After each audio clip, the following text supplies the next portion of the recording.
What up, Schmoedown?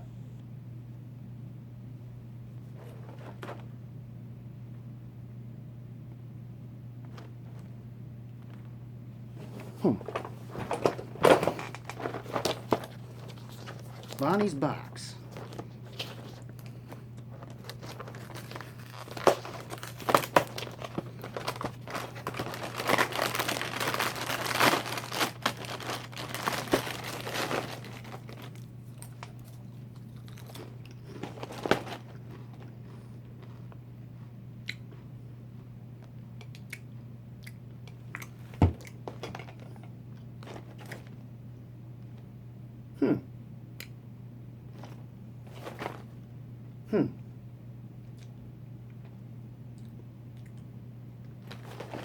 Oh, Goddard, you screwed that up. This is Bonnie's box. I'd line up for it too. Tell you what. All joke and all jokes aside, including that. Yeah, it was an interesting week of play-ins. I had to wait a little while, and sadly, this is about as much fun as I can have about it, because when we're talking about that match, it ain't gonna be pretty. I'm gonna tell you that right now. Just enjoy this while it lasts. So, let's see here. As far as I'm concerned, this version. So far, it's the play-in matches and what happened in the pay-per-view this past weekend.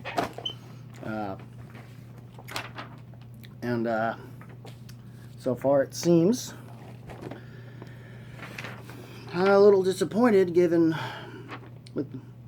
Gallagher, but given he's up against someone who had to be actually. I don't know if even Gallagher was in the fan leagues though. I'm gonna play a lot on a video juice quiz show, but regardless. My brackets was already busted, I guess, at least for my round ones, going in round twos, at least with the play-ins. Fortunately, Andres, here, I'm going to need this, has been out, is unfortunately, for Pete's sake, one time this don't work. Let's try this. Let's try this one then.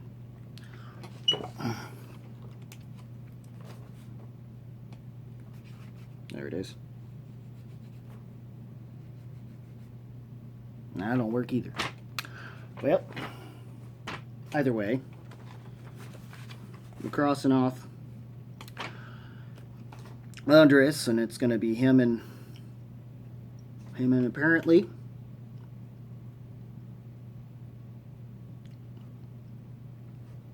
Roca.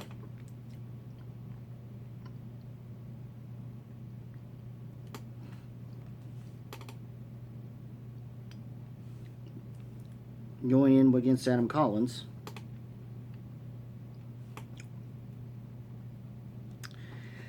For the actual round one match. And that was an interesting matchup in and of itself. And then we had Frank Moran versus James White, which I think of the play-in matches thus far was kind of a highlight. And that was one hell of a comeback, which is why when we get to the Bonnie thing, it's going to be rough.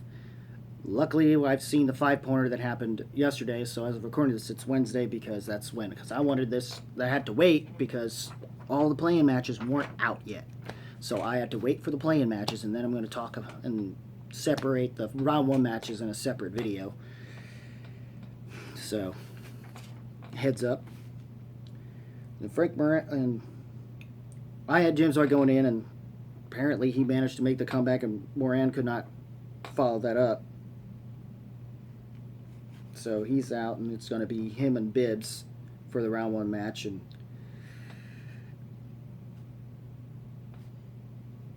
then,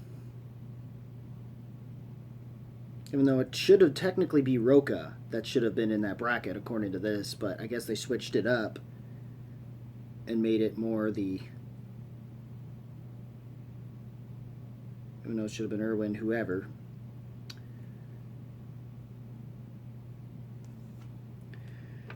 Even though it says Erwin Roca for that one, it winds up being really more Roca being put in the match against whoever is Collins and Galeo, and it all depends on who wins that one. And then, of course, Oyama having to face either Marcel Marquis and Bonnie Somerville, and that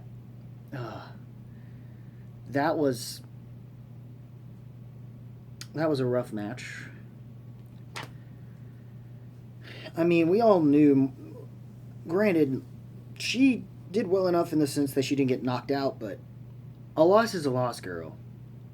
And you were up against someone in the fan league, so you barely got a chance to really stretch her freaking legs other than to have to hit her two to pretty much win it, which is all she had to do. That whole thing. And we had, so, yeah, Bonnie's out regardless. So, and then it basically boiled down to, and then that was just insane. Oh my gosh. That was just, I'm sorry, but that makes me so mad.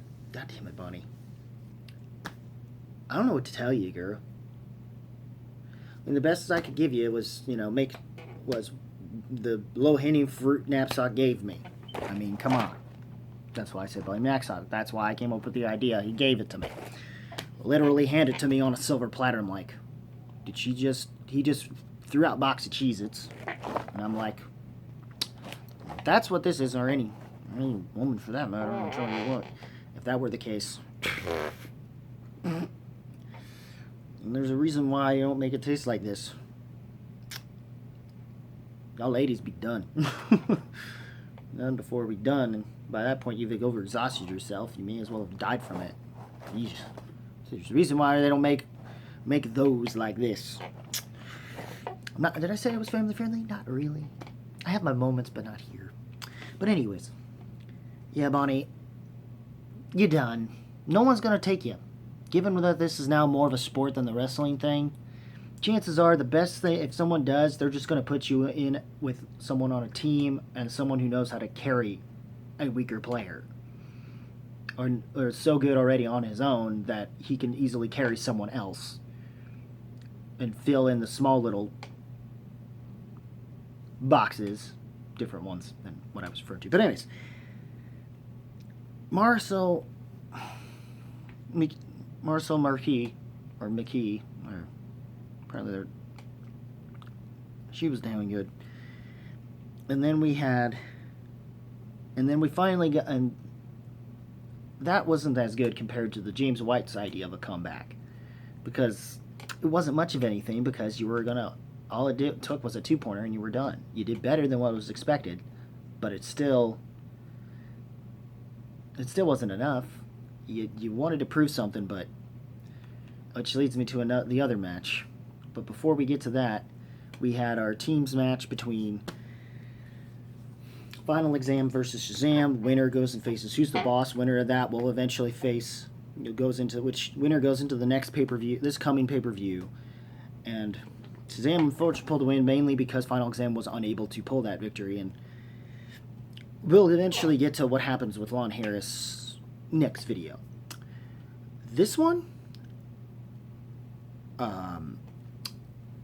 yeah, you're done. You just, and the thing was, the Bonnie Somerville being in here was just kind of a joke. The whole point of it was to just appease the cancel woke culture people, and even certain Me Too people, I guess. I don't know, because they needed, we need more women, but we need more women who actually can hang as top tier, as elite competitors, as true, and put the pro in Schmoedown Pro. Something Bonnie doesn't know. Clearly doesn't know, because she doesn't keep up, because she's too busy with whatever it is. It's just, I know that the only reason why you're even in there is because, still even in it, is because of your connections towards Mark and Christian, and that's really what it amounted to. And it was just a pathetic display. You're begging. It was just, I hate having to say cringe, but that's what it was. That's what it was. Just,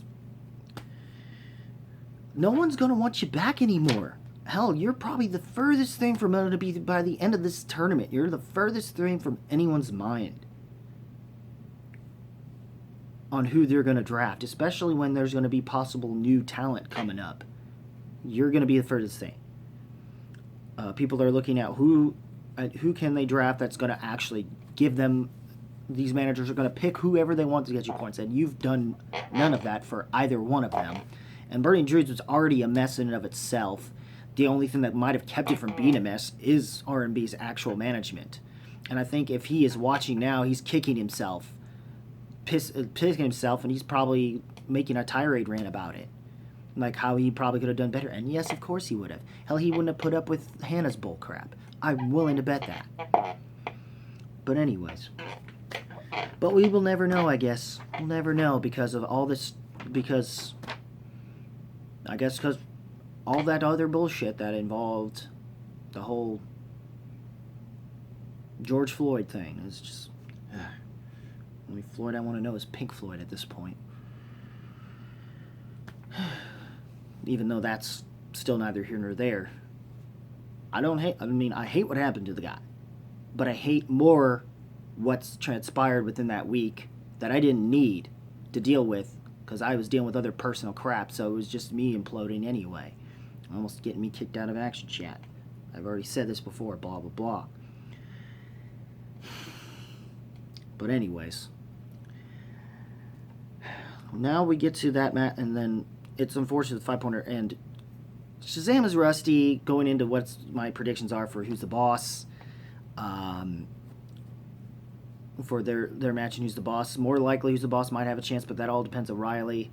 And who knows what and how he did if the match taped already before this between her and Video Drew. Even though as much as I understand people going for Riley, Video Drew better live up to whatever she's hyping herself up to be, or what everyone else involved has been hyping herself, because I need at least up to the point until she has to face Kalinowski, where once again we got to deal with a corruption versus dungeon situation that we didn't need. That's why I was even more disappointed with Andres, because it's like the moment I saw how he did in that first round, which luckily that was what happened, but in the reverse with Vinny Mancuso versus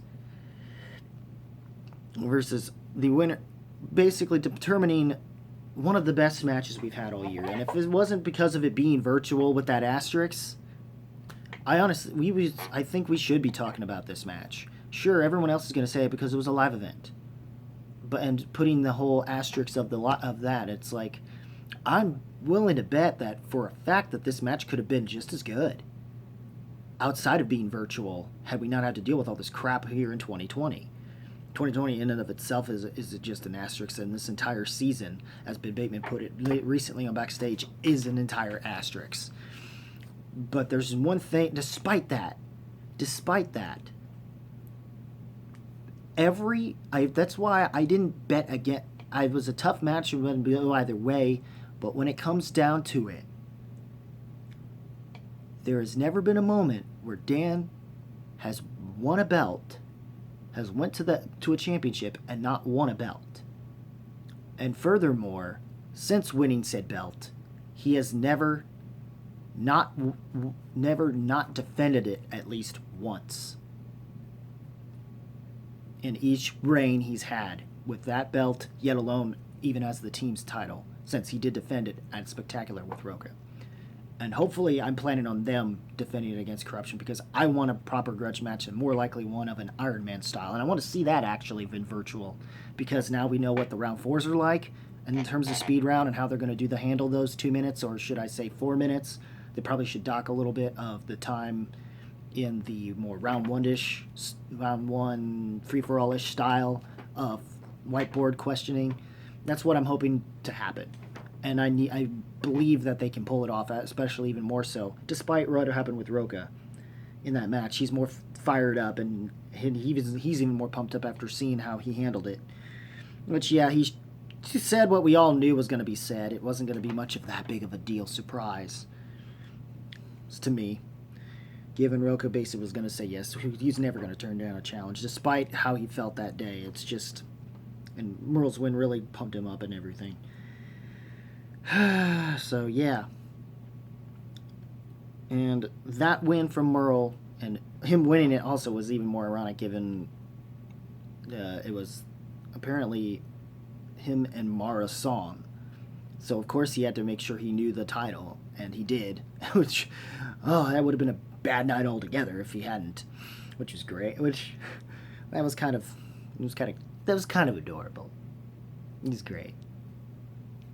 But and Irwin's upset, which means he's going to wind up being the one that faces the winner of Vinny Mancuso, and now because of Demand Merle's win, Sabrina Ramirez, someone we didn't get to see because we already seen Jin Kep. That's why I was more interested in Ramirez to see at least what potential she had, even though I was still going to be rooting for my dungeon to finally get up in the wins column, or at least to show that they could be worthy of the wins column. And Vinny Mancuso had potential showing in his half portion of what was of this entire matchup. So, and yes, my boy didn't disappoint. Recently just came on, and yeah. And Sabrina didn't disappoint that she could hang. It's just that her round one was pretty bad. But rookie, we let it slide. Do better going into next season with whomever your manager is going to be, whether or not if Finstock's going to be able to draft you again, or if someone else is. We shall see if they even think about it, or if you're going to wind up having to wait again another half a season just to be able to get a chance to play. Which you'll more than likely be able to have a shot of playing because this COVID bullshit asterisk will be out of your hair. And I'm happy for my boy. And even though he got stuck with... Both of them wound up going against weaknesses that wound up being the other person's strengths and doing fairly well enough. Ramirez didn't do too well because she wound up giving away a 1-point steal. But she did well enough to tie it between the two of them, but that just left Vinny Mancuso to take advantage of it and at least get far enough ahead to where all he would have to do anyway to at least make her answer all her questions, or at the very least answer to make sure she answers her 2 and her 3 to force Vinny to answer his 2, which he did, and that was an easy layup. I mean, it's a 2-pointer.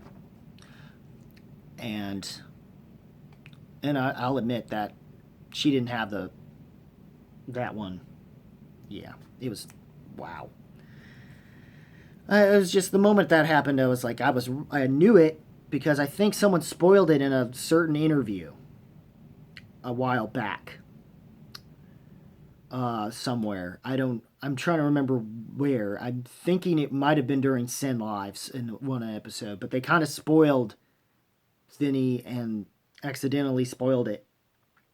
And so I already knew Vinny was going to win. I just didn't know how it was going to play out, and I loved how it played out. And more interestingly, Adam Witt, or Kaiser, I should say, having his management skills was pretty good. And if he doesn't decide to compete, and if he decides to be like a co-manager or something, I'd be down for that too. And it seems or at least him channeling his inner Kaiser and bringing it out was really good. Really did help him out. I don't know if he'll continue to do that for Vinny going forward. If he even is able to, I don't blame him if he don't. It's Irwin. Just put up a fight, man. I'd be happier if you won, but I'll settle for you just giving Ethan a run for his money. I don't want you to get knocked out or TKO. That's not good on us to give them extra points. You know what I mean? Just as long as if you don't win, just make sure they don't get extra points in this tournament. That's all I ask of you. And do I have them? Oh, for Pete's sake, it's here. Anyway,